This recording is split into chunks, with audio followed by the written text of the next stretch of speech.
bago nyasi moyiedhi ne mane en jatend jopuonjre e mbalarianyno mosenindo Elvis Otieno mabende ne ong'ere kod nyinga mar The Beast.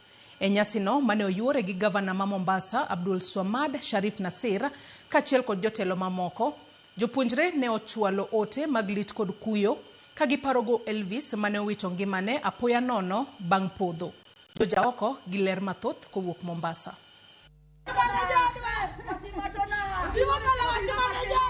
Rumbi mar lit kod kuyo ne okwako kar thieth ma Pandya Mombasa kumokanie ringre Elvis Otieno mabende ne ong'ere kod nying mar The Beast mane otho apoya nono bang' podho.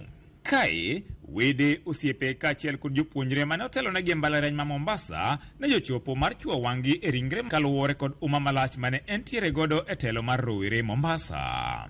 From where he has left it, Wadhi called the mantle, so nyaka vision mar Beast will keep it alive.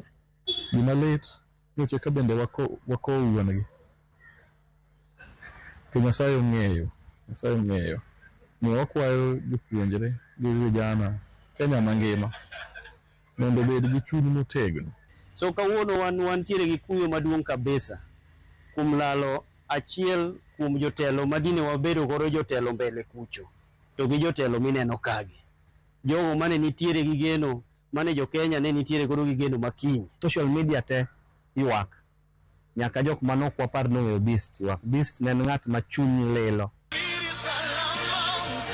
To e mbalariany ma Technical University of Mombasa kuma yande ne otele ne jopuonjre ne en lit kod kuyo kuma jopuonj kachiel kod jotich mag mbalariany ne jobiro kanyakla mar ywage kendo timo rapar mare. Gavana ma Mombasa Abdul Swamad Sharif Nassir en achiel kuom jotelo mane oyuoro e nyasino. His voice might no longer be there with us, but we will continue to be able to live with the spirit of Beast, the spirit of assisting each other.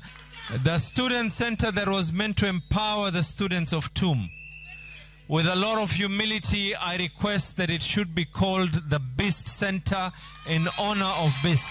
Rowere mane otelo negi ne osingo mar sumo kite kendo konegi kore mar dhi nyime kod tayo agenda mare ma en kelo kanyakla rowere kendo rango kaka ginyalo dongore kanyakla. So comrades mabene no osiepe Beast, let us still stay together and keep the vision ya Beast alive. Makre kanyakla. No betu osiepe gi joma chalo Raymond Omolo, nyaka ker ma Kenya nong'eye, nyaka mosenindo Jakom nong'eyo Beast.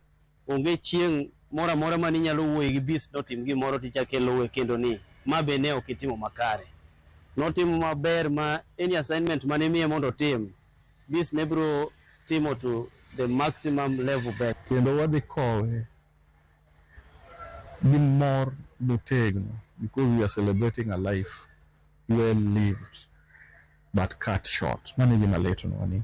Gima Beast ong'adore chon ahinya. George Aoko, Ramogi TV, Mombasa.